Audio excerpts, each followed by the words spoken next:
Hello everyone, সবাই কেমন আছো? আশা করছি সকলে খুব ভালো আছো আর আমি অনেক অনেক ভালো আছি। তো আজকে অনেক দিন পরে তোমাদের জন্য একটা ভ্লগ ভিডিও আনলাম ইউটিউবে। বেশ অনেক দিন আমি কোনো রকম ভ্লগ ভিডিও করিনি ইউটিউবের জন্য। আজকে 15ই আগস্ট, আজকে কলেজ স্ট্রিটে পুরনো বইয়ের মেলা বসে বেশ কম দামে। আমি রিলসে দেখেছিলাম যে 5 টাকা, 10 টাকা, 15 টাকা, 20 টাকা এরকম দাম থেকে শুরু হয় বই, পুরনো বই। তো সেই রিলস দেখেই আমি ভীষণ এক্সাইটেড হয়ে গেছিলাম। এটা নাকি বছরে 3 বার বসে, 26শে জানুয়ারি, 1 মে আর 15ই আগস্ট। তো সেই জন্যই আমি সকাল সকাল উঠেছিলাম কলেজ স্ট্রিট যাবো বলেই। আমার বেশ কিছু বই কেনার ইচ্ছে হয়েছিল। আর আমার তো বই কিনতে খুব ভালো লাগে, বইয়ের একটা আলাদাই নেশা। কেউ বই গিফট করলে আমার ভীষণ ভালো লাগে, আর আমার নিজে কিনতেও আমার খুবই ভালো লাগে। আমার বাড়ি রানাঘাটে, তাই আমার বাড়ি থেকে কলেজ স্ট্রিট যেহেতু বেশ অনেকটাই দূর, তাই একটু সকাল সকালই উঠতে হয়েছিল, আমাকে একটু তাড়াতাড়ি বেরোতে হয়েছিল। সকাল সকাল উঠে গোছকাজ করে নেওয়ার পরে ফ্রেশ হয়ে আমি কিছু খাওয়া দাওয়া করে রেডি হয়ে নিয়েছিলাম। আর আমি কলেজ স্ট্রিট একা যাচ্ছিলাম না, আমার একটা ফ্রেন্ডও যাবে বলেছিল। ও আর আমি দুজন মিলে প্ল্যান করেছিলাম যাব। তো ওর বাড়ি দমদম ক্যান্টনমেন্টে, ওখান থেকে ওর সাথে আমি একসাথে চলে যাব। আর আজকে একটা মজার ব্যাপার হয়েছে, আমার আজকে অ্যালার্ম বাজার আগে ঘুম ভেঙে গেছে। এটা কী করে পসিবল জানি না। অন্য দিন তো অ্যালার্ম বেজে বেজে তারপর অনেকটা কষ্ট করে আমি উঠি, সকালবেলা আমার ঘুম ভাঙতেই চায় না। বাট আজকে অ্যালার্ম বাজার আগে আমার ঘুম ভেঙে গেছিলো, আমার এতটাই যাওয়া নিয়ে আগ্রহ ছিল। তারপর আর কি বেরিয়ে পড়েছি রাস্তায় যাওয়ার উদ্দেশ্যে। আর ওইদিকে আমার পিছন থেকে একজন ফ্ল্যাগ নিয়ে দৌড়চ্ছে। আজকে অবশ্য রাস্তায় সবার হাতে হাতেই ফ্ল্যাগ দেখা যাওয়ার কথা। আর এদিকে আমার যে ফ্রেন্ড আমার সাথে যাবে, সে ততক্ষণে পৌঁছে গেছিলো মেট্রো স্টেশন, আমিও ততক্ষণে চলে গেছিলাম ওখানে। তারপরে দুজন মিলে টিকিট কেটে নিয়ে এদিকে মেট্রো ধরার জন্য চলে যাচ্ছি। আচ্ছা, তোমরাও জানিও যে তোমরা কে কে বই পড়তে ভালোবাসো, কে কে আজকে 15ই আগস্ট উপলক্ষে বইমেলায় গেছিলে, আর তোমরা কি কি বই কিনেছো সেগুলো আমাকে কমেন্ট করে দিও। তোমাদের কমেন্ট করা বইয়ের থেকে যদি আমার ভালো লাগে, তাহলে আমি নেক্সট টাইম সেই বইগুলো তাহলে কিনে আনতে পারবো।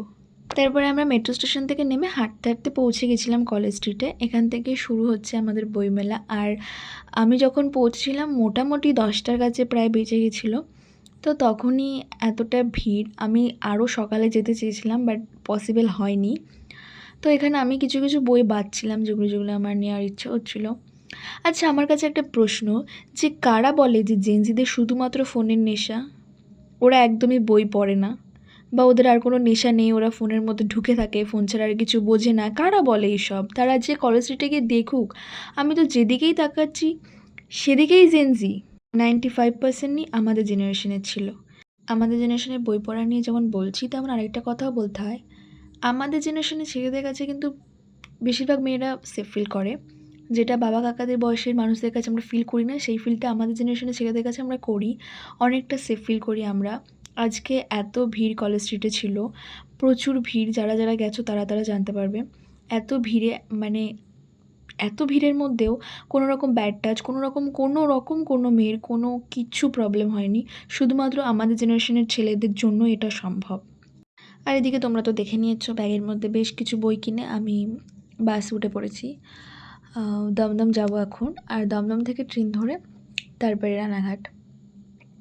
তো একটা জিনিস বলছি, রিলসে যেরকম বলেছে 5-10 টাকাতে বইয়ের দাম শুরু, সেরকমটা একদমই নয়। অবশ্যই আমি 5-10 টাকাতে বই নেব বলে যাইনি, বাট আমি ভেবেছিলাম বেশ কম দামে পাবো বই। বাট সেরকম আমার পার্সোনালি মনে হয়নি কিছু আলাদা। তবে হ্যাঁ, কিছুটা কম ছিল, বাট খুব একটা তফাৎ কিছুই নেই। তারপরে আর কি, দমদম থেকে ট্রেন ধরলাম রানাঘাট। রানাঘাট থেকে টোটো ধরলাম, এই প্রায় বাড়ির কাছাকাছি চলে এসেছি। আর আমার ভীষণ খুশি খুশি লাগছিলো, যেহেতু আমি অনেক কটা বই কিনেছিলাম। আমার ভীষণ ভালো লাগছিলো, আমার বই কিনতে পারলে আমার ভীষণ ভালো লাগে। শুধু বই না, বই, কাপড় টাপড় সব কিছু কিছু কিনতে পারলে আমার ভালো লাগে। আর এই যে আমার বই কী কী কিনেছি সেগুলো একটু দেখে নাও। এই বইগুলো আমি মোটামুটি 80 থেকে 120-30 টাকার মধ্যে সবগুলো পেয়ে গেছিলাম। আর শুধুমাত্র জাগরি উপন্যাসটা বাদে এটা আমি 220 টাকা দিয়ে কিনেছি। তো আমার বইয়ের কালেকশন তোমাদের কেমন লাগলো সেটা অবশ্যই কমেন্ট করে দিও। আর বাড়ি এসে গেছি, আর ভালো লাগছে না কিছুই, রেস্ট নিতে ইচ্ছা করছে। তো চলো খাওয়া দাওয়া করে একটু রেস্ট নেওয়া যাক।